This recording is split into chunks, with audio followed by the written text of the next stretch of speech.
For the last 7 years of my life, I've been busy and focusing on entrepreneurship, building my business, and it went pretty well. We recently even crossed $4 million in sales. I have 2 Instagram accounts now. Combined, they have over 250k followers. I've been in many articles, even on TV, have done public speaking, and I've traveled all over the world helping 9-to-5ers and new entrepreneurs make a living from their laptop. But last October, I broke up with my boyfriend from 3 years. Now I'm single again at 25, but this time it's looking a whole lot different because now it sometimes can feel like I have very limited options when it comes to dating and finding my dream husband. And there's a current trend right now on social media where people are saying that we boss babe too hard, meaning that we female entrepreneurs spend too much time to build our businesses and to make money instead of finding a man, settling down, and as we say in Dutch, huisje, boompje, beestje. And they say that apparently we're going to wake up one day and realize, oh no, I do want to be a housewife and I don't want to work anymore. And people are saying that we'll then be too old to find a suitable partner and that nobody wants to be with a businesswoman because apparently we are too alpha. It's not just a social media trend. Back in 2018, top psychologist Jordan Peterson said in the Institute of Family Studies, my experience has been, overwhelmingly, that high caliber women decide in their 30s that relationships and family are the most important things in their life. And I think that the fact that major law firms, for example, have a really difficult time holding on to their high-performing women, even though they bend over backwards to do that, is actually a big indication of exactly that. Now, before I get into my personal opinion on the subject, I also want to mention that I did actually self-publish a book on what social media does to our brain. And I was on a Dutch TV channel as well with a Russian neuroscientist who spoke about the effects that Tinder has on our brain and what it actually does on a neuroscience level. So I do actually have some idea of what I'm talking about here. It's not just, completely made up. Undoubtedly, it's going to be harder for me to find a partner now at this level that I'm at versus before when I was making a few $1,000s, being a regular person, getting by in the rat race, in the corporate race. Because based on what I've seen so far, heard so far, researched so far, it would be better if I could be with someone who either makes as much as I do, comes close to it, or has the potential at least to get there in a short amount of time. And the other thing is that now pretty much I'm just in my office and I work and I go to the gym. So if I don't do something, it is a very small chance that I'm going to find a person in my home office or in the 1 hour that I'm in the gym every day. So first of all, I do not think that I boss babed too hard. And I actually think that a female entrepreneur is going to be an even better wife. And in a little bit, I'm gonna tell you exactly why. I'll also tell you later in this video my master plan onto finding a dream partner, which most likely will involve some kind of online dating and maybe even Tinder, but I would do it in a very, very specific way. So I understand that some men might not want to be with women who have unethical businesses. So I'm talking about porn, if you call that obviously being a business owner, OnlyFans, even like overly influencer bikini sexiness blah posting. I understand someone might have a problem being with entrepreneurs like that, but I think if you have an ethical business like myself, like marketing agency, you sell courses, you sell information products, freelancer, doesn't matter, something around actual digital skills that in this case being a female business owner like myself actually can make me a super wife. And this is because the whole process of building a business like I have, the biggest accomplishment for me has never been the money, awards, or anything like that. It has really and truly been the person that I had to become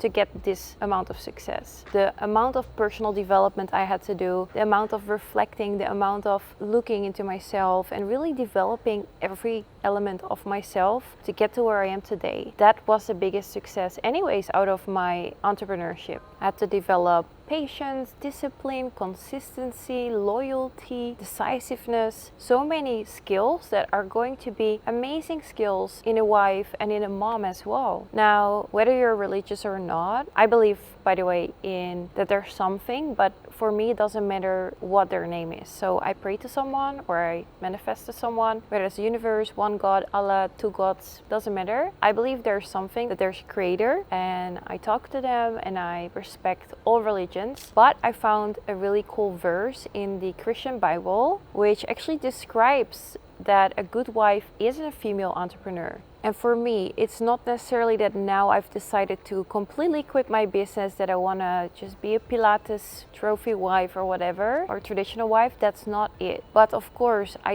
do see myself stepping back more from my business if I want to get pregnant and raise children, because I do believe that that requires so much more attention. My body is going to change. We make as women so much sacrifices for that it doesn't make sense, in my opinion, that I have to be stressed with my body, stressed with my mind, stressed with raising kids, being responsible for whole humans, and that you then also want me to have so much stress, wake up early for work, That just doesn't make sense to me. So for me, ideally, I would want to find the Alex to my Layla, right? So Alex and Layla Hormozi, they have a really cool relationship. I know that they obviously met when Alex was just starting out, but what I mean with it is that they are both a unit. They are both building business together. However, Layla, from what I can see, has her own passion and her own topics that she likes to talk about, but they are a unit, they fight together, they grow together, and that is just so amazing to see. So it's not like a princess treatment. So many girls say, I want princess treatment, but I don't want princess treatment, I want queen treatment. I want to be that you are, the main person, the king, queen is right behind that or even slightly next to it, and together they're obviously building imperium, building businesses together. That is really what I would love, I feel like princess treatment is more for my daughter. Like, I want my husband to treat my daughter like a princess, but I want to be treated like a queen. And that doesn't mean that we are equal, because we're not, because I'm going to get pregnant, I'm going to have to make a human, right? We are not the same. I don't believe that. But it does mean a certain level of respect to your wife, to your queen, right? And it also does mean that you're a unit together, fighting together, solving problems together. That's another reason why I think female entrepreneur would be such a good partner for a male entrepreneur, is because we understand the hustle that they're going through. So if they are working late at night, I would never say, you have to stop working. Why are you working so much? Everything is about work. No, because I've been there, I've done that. I've had this grind, I've had this hustle. I understand your passion. So I will just support you however I can. And I hope that you can support me as well in my passions, in my interest in entrepreneurship. But once I get pregnant and want to obviously focus on my children, I might just want to work less and only focus on the things I really love. And you still, as a man, hold the shield, hold the imperium together while I focus on our kids. That's how I would see it, for example. Another good one is if we look at wealth. The reason I'm saying that I would probably prefer, or it would be easier to be with someone that makes the same amount as me or similar to me, is actually because of a few reasons. The first one is that there's feminine, masculine energies in a relationship. When money comes into play, it does change the dynamic, because a man wants to be provider, a man wants to be more dominant, and if the woman pays more and this is a financial provider, it does change the dynamic, it does change the relationship. And it's true, I am literally going to make a human, so I do think that the men should look after their woman or their wife. However, here's the difference. Because I'm a female entrepreneur, because I have made my own money, I am not with you just for that, because I've already given that to myself, and I can always give that to myself again, or my business is passive and it keeps giving it to myself. So I'm not only with you for your wealth. I already knew that, I already had that. I'm with you for the qualities that you have, because you're an entrepreneur, because we understand each other. Now I want to talk about psychotherapist and dating coach Sadia Khan. She's gone viral all over on many podcasts the last weeks. She's done a lot of interesting research on this topic. She's worked with thousands of women and men in similar or even higher income brackets than that I am, and she's very deeply familiar with the psychology of it all. Here's what she found after working for years in the field. So first one, she found that high earning men are more likely to get cheated on because they tend to attract emotionally unavailable partners who are only interested in them for wealth or for money or for superficial reasons. Because those are, I guess, what you guys call trophy-wise gold diggers, whatever. They don't have their own money and they are after the lifestyle. They want the lifestyle. Now, their husband is a business owner, entrepreneur who works really hard to provide that lifestyle. But the wife or the partner is not getting emotional attention because they're like, you're always working, you're always up late, blah, blah, blah. And that's why they cheat more likely. That's what Sadia says, right? Whereas female entrepreneur, we will literally sit next to you, work as well, support you, understand your hustle, and build our imperium and our wealth together, right? Totally different dynamic. Oh, and this is a spicy one. One of the biggest green flags in a woman is intrinsic as opposed to extrinsic value. Women who always post explicit pictures of themselves online for likes and attention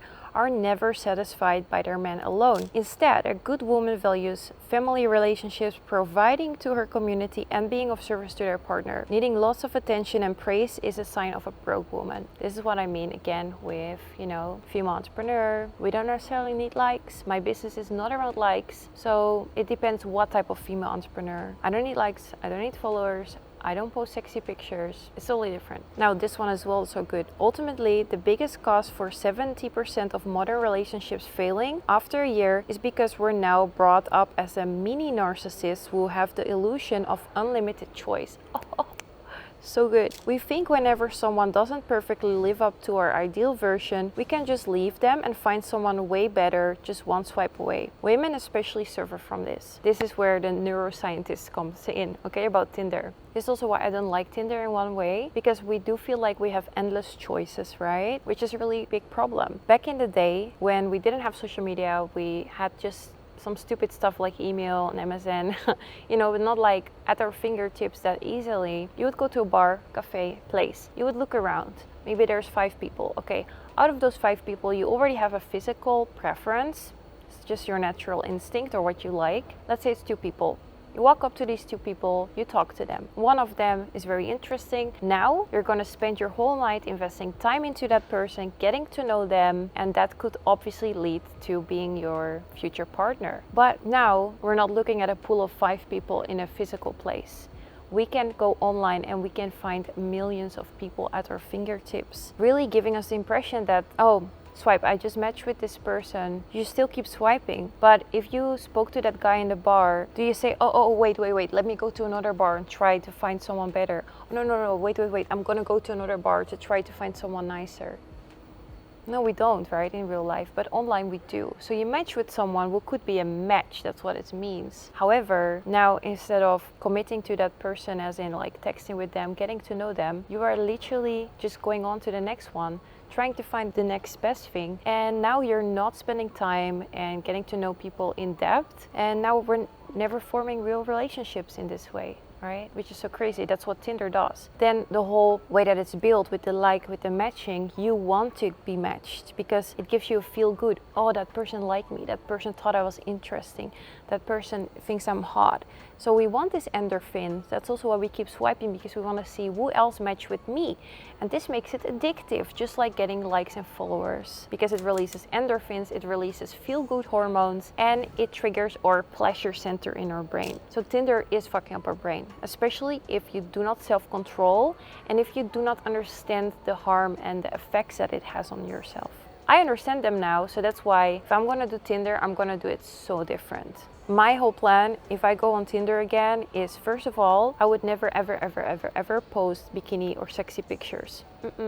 Because I don't want to attract that type of person either, who thinks that that's okay to just post online. Yeah, I want that to be private for my husband, but I also don't want my husband's chest, abs, dick, everything to be out on the internet, So I'm not going to put it because I don't want to attract that person either. Secondly, I'm going to be super direct in my bio of what I want and really think about how to write that. Thirdly, when I swipe, if I match with someone, I'm first going to message with them and I'm not going to swipe more. So I'm going to actually do this bar strategy, let's call it like that. See someone, like, I match with this person, I'm going to message with them. If they don't message me back in like 2 days, I will unmatch. Because I also don't want to collect matches, as if it's like, what are you doing? Is this Pokemon Go? You're just collecting Pokemon Pokemon cards. Why are we collecting matches? You know, you either match with someone or you don't. So if it doesn't go anywhere, it's not good, they don't reply at all, just unmatch, you know, stop boosting your ego. Nobody cares how many matches you got on Tinder, okay? It's not cool. It's disgusting, actually, in my opinion. That's what I'm gonna do, one by one.